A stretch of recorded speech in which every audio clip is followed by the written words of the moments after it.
How we doing, everybody? I just wanted to do a quick chat about Indiana Jones and the Dial of Destiny. Mostly because everybody's been talking about this for a very, very long time. The whole Indiana Jones 5 thing has been a topic of conversation for a long time. And now that the trailer is dropped. Now everybody thinks that this is going to be great, but most of these people have not heard the stories about what's going on behind the scenes of the show. And Kathleen Kennedy, of course, is at her old dirty tricks again, and that has not stopped here. In fact, everybody thinks that this is her last film, that this is going to be it for Lucasfilm, and she's finally going to be stepping down, whether by choice or that's how they'll spin it anyway, or the fact that she's being asked to. So I did have a friend of mine who was on the set. In fact, months ago, 6 months ago, he told me that at the last day of filming, James Mangold pretty much shrugged and said to the whole crew, "I have no idea how this is going to turn out." Now, to me, that means that he just didn't have a whole lot of control over the story or anything else. So why did he do the show outside of, like the director from Blade? He literally stepped down because he thought the script was so bad. And now there has been test screenings. Now, I don't know anybody that's actually gone to the test screenings. But why Mangold probably did the film is because if you notice from the writers, I had some pretty good writers on this thing, that he got to work with some of the writers that he's worked with in the past, like on Ferrari versus Ford. So most of those writers were on that. And I think that they collaborated, and now that you hear some of the stuff that's happening with Star Wars, like Daisy Ridley and a lot of the other people speaking out now about what was happening on set and what Kathleen Kennedy was doing to those to the script on a daily basis, you can see that I don't think these guys had a lot of control. I think that they were told what to put in there. So anyway, with the fact that Mangold was obviously not happy or frustrated with the whole situation, I know for a fact, now I've been called, because I've been typing into other people's reactions to the trailer, and I know for a fact that it has time travel in it.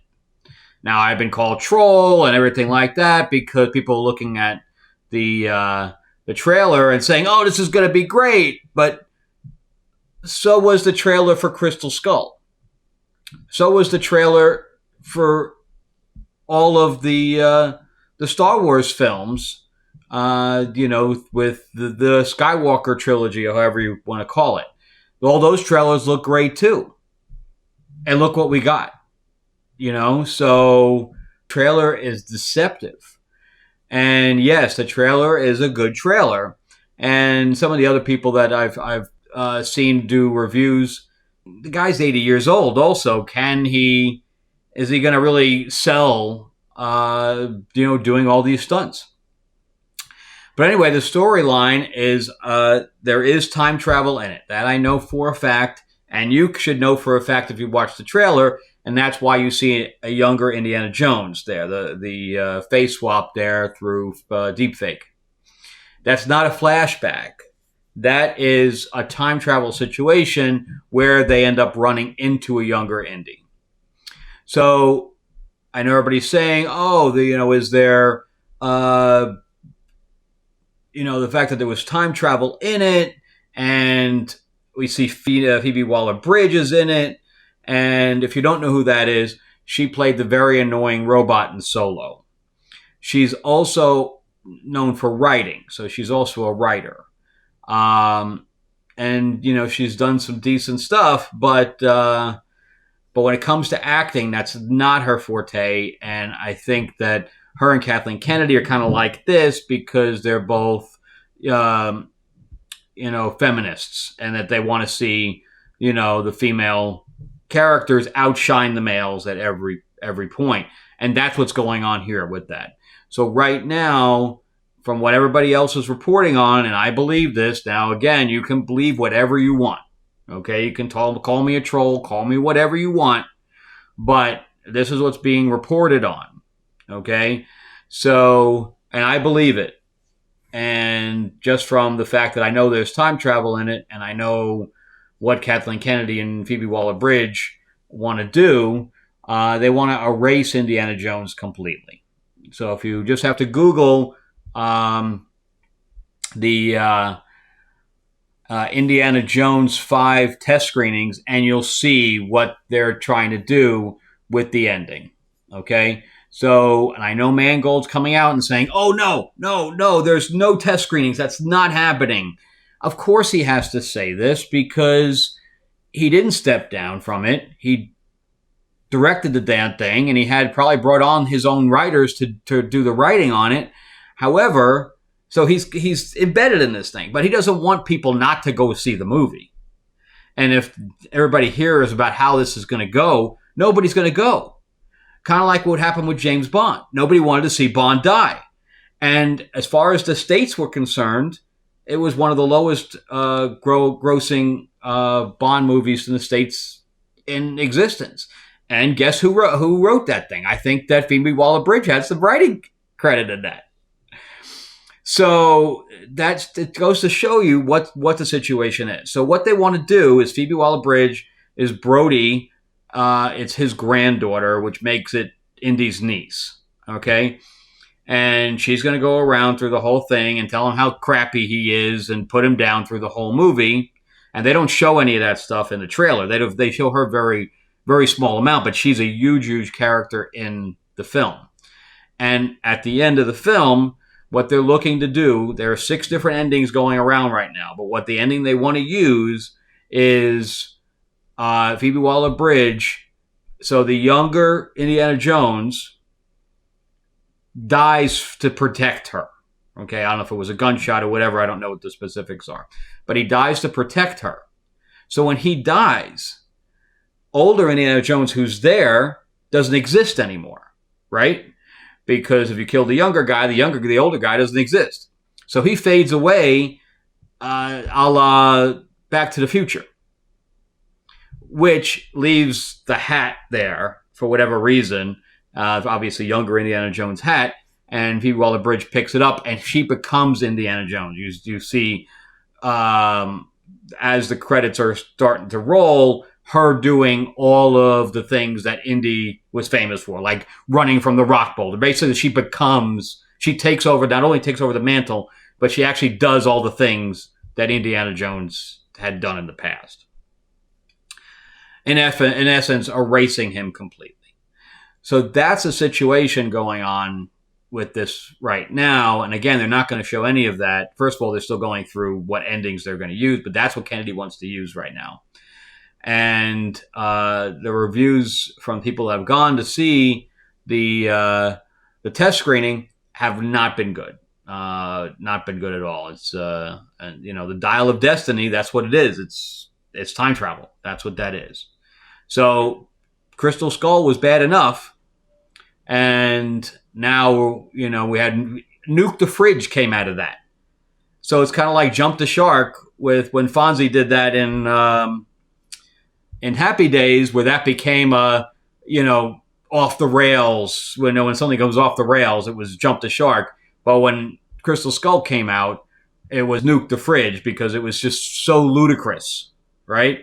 In fact, when Crystal Skull came out, I wasn't able to go opening weekend. I'm a huge Indiana Jones fan, and I wasn't able to go because I was working. But everybody was telling me how bad it was. And I was like, how can it be bad? It's Indiana Jones. It's Spielberg. It's Lucas. How can it be bad? And then I saw this thing, and it was god-awful. And I'm a huge Cate Blanchett fan, too. And I'm like, oh, Cate Blanchett's part of, a villain. She's awesome. And as you know, I just spent, hundreds of dollars on the Hella figure. And, I'm a huge Cate Blanchett fan. She does a great villain. She's a great actress. And nobody could save that movie. All the actors in that thing could not save that movie. It was so bad. And the same thing's going to happen here, if not worse. Because at least with that movie, you had, some of the actors come back, etc. So it didn't destroy the character. So the movie was bad, but it didn't destroy the character. This is aiming to destroy the character. Just like James Bond, where they killed him off. The same thing here. So I am going to take a pass on this one. And again, believe what you want to believe. Take it all with a grain of salt. I do know for a fact there's time travel. That's all I know for a fact. Everything else is stuff I've written, I've read, or stuff that other people have written or have reported about that I'm taking that from, and I believe it. And again, you can say, oh, yeah, I don't believe it, just like what Kevin Smith did, okay? So everybody's saying, oh, Mangold is saying that there's not been any test screenings. Again, of course he has to say that. But what if you say, okay, well, he's telling the truth. I know he's telling the truth. Well, let's think about Kevin Smith for a second. The same thing happened to him with Masters of the Universe. When all the reports came out and all the YouTubers were saying, that it's not a Tila story, it's a He-Man story through and through. Remember him saying all that? And boom, it came out, and he died in the first episode. And it was a Tila story. So all the things that were being reported about were true. Even though Kevin Smith said no all the way through. And that's exactly what's happening here. Mangold's saying no, and it's going to come out, and then he's going to be called a liar. And then he's going to go slink into the shadows. Or he could say, oh, it's from a certain point of view, which is basically what Kevin Smith said. So anyway, that's my 2 cents on Indiana Jones. But at this point in time, unless it comes out and everything is incorrect, and it's the most awesome thing ever, I'm going to take a pass on it and, do my laundry. And I can't wait for Kennedy to finally be gone. Now, unless they, get Favreau to come in as head of Lucasfilm, Iger, and I pegged this too, even in my last video. We were talking about Iger coming in, and I'm like, he's probably going to be an interim guy. And I was right about that too. I did that 2 weeks ago, and the article just came out yesterday or whatever saying he's only going to be in for 2 years, and he's going to start grooming somebody else. So I was right about that too, and that was just a guess. And now they're talking about selling. Now, I don't think they're going to sell the parks, but they are talking. I didn't know who they were talking about selling to, but now they're talking about selling to Apple. And I think that's what he's going to do for the next 2 years, is he's going to prepare Disney for sale to Apple. That is and I don't think it's going to be the parks. I think they're going to hold on to the parks. I think Disney will continue to own the parks and operate the parks. But I think of all of the entertainment side, they're going to sell to Apple. I think that's what's happening right now. That's, again, just a guess. I have no background or backup material or receipts to back that up. But that is my guess. So, but I think Indiana Jones, I think everybody's going to be very hesitant to go see it. I think they'll wait until after the first weekend when everything drops. And I think if everything's wrong, then the second weekend we'll see a pop. If not, I think that it's going to lose a crap ton of money, just like Strange World did. And Strange World is over 100, probably to $150 million flop right now. And Wakanda Forever, I bet it was going to hit 750. I think it's going to go a little bit higher than that. I think I was wrong by just a little bit. I think it'll probably end at about 780. I don't think it'll hit 800. But at 780, it's just squeaking by with a profit. Just squeaking by. And that's even at 780, even at 800, it's doing, I think the other one was like 1.2 or 1.3 billion. So it's like 2/3. It lost a third of what the original one did. Mostly, I think, because they didn't replace Chadwick Boseman. And I know, again, the toys have been gone down. Nobody's ordering those toys. Nobody's buying them. And they're already going onto the sale rack. But anyway, let me know what you think about Indiana Jones. Call me whatever name you like. But when it comes out, then you can say, Frank, you were right. At least about the time travel stuff and the fact that it's probably going to really, really bad. All right. Have a good one, guys. Happy holidays. And as you can see behind me, I have Destiny Aurora. And if you didn't get to jump up on all the stuff for the Kickstarter for Tales of Ravenor, the Iron Witch, we're doing late pledge right now. And on top of that, you could also purchase the Lords of LA, the first issue. The second issue is going to be launching shortly because as soon as I get halfway through the art, I'm going to launch that thing. And I think we're on page 13 or 14 or something like that. So we're pretty close. And so jump on that because I'm going to be launching the issue 2 and you probably want to be caught up. Also, you can hit Destiny Aurora. The graphic novel is also available in the late pledge. And the audiobook, I'm doing pretty well on that. We started now. It just launched a few weeks ago. I'm starting finally to see some reviews come in. The reviews have been positive. I think that the readers for the audiobook captured the comedy and the personalities of the characters, and I think you'll be pleasantly surprised with it. So check that as well. I'll put all the links in the description below, and remember to share and subscribe. And I will talk to you guys soon. Again, happy holidays. Bye.